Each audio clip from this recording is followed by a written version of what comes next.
محترم ناظرین، آج ہم بات کریں گے شب برات کے متعلق۔ اللہ رب العزت کا امت محمدیہ پر یہ خاص فضل و کرم ہے کہ اس نے ہمیں شب برات جیسی نورانی رات سے سرفراز فرمائے۔ یہ رات رحمت، مغفرت اور اللہ کی طرف رجوع کی رات ہے۔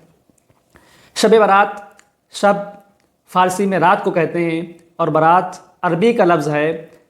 لغت میں اس کا معنی پاکیزگی، بری ہونے اور چھٹکارا حاصل کرنے کے ہیں، کیونکہ اس رات میں بے شمار گناہ گاروں کی بخشش ہوتی ہے۔ گناہ گار انسان دوزخ سے نجات پاتے ہیں، دوزخ سے بری ہوتے ہیں۔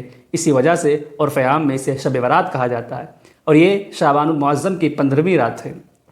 حدیث پاک میں ہے، حضرت علی رضی اللہ تعالیٰ عنہ سے مروی ہے، اللہ کے نبی صلی اللہ تعالیٰ علیہ وسلم نے ارشاد فرمایا، جب شعبان کی 15ویں رات آئے تو تم لوگ رات میں عبادت کرو اور دن میں روزہ رکھو۔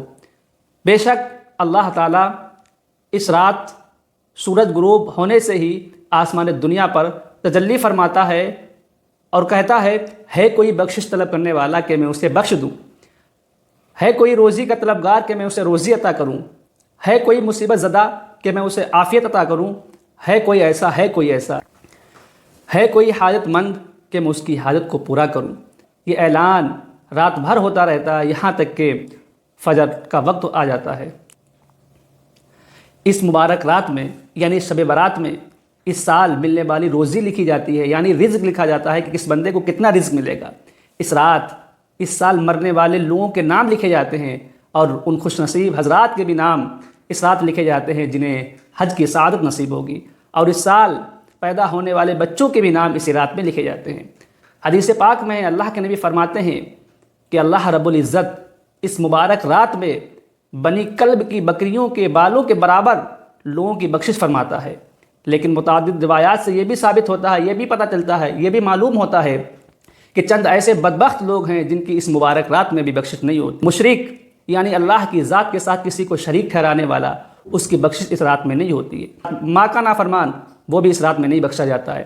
باپ کا نافرمان، اس کی بھی مغفرت اس رات میں نہیں ہوتی ہے۔ قتل کرنے والا، اس کی بھی بخشش نہیں ہوتی ہے۔ سود لینے والا، سود دینے والا، دوسروں کے لیے بغض و حسد رکھنے والا، اس کی بھی بخشش اس رات میں نہیں ہوتی ہے۔ تو ہم سب کو چاہیے کہ اس مبارک رات آنے سے پہلے یا خاص اس مبارک رات میں ان تمام گناہوں سے اللہ کی بارگاہ میں سچی توبہ کریں، اور یہ عہد کریں اگر ہم نے کسی کا دل دکھایا ہو، ہم نے کسی کو پریشان کیا ہو، یا ہم نے کوئی اللہ رب العزت کی نافرمانی کی ہو، ان سب گناہوں سے ہم اللہ کی بارگاہ میں سچی توبہ کریں۔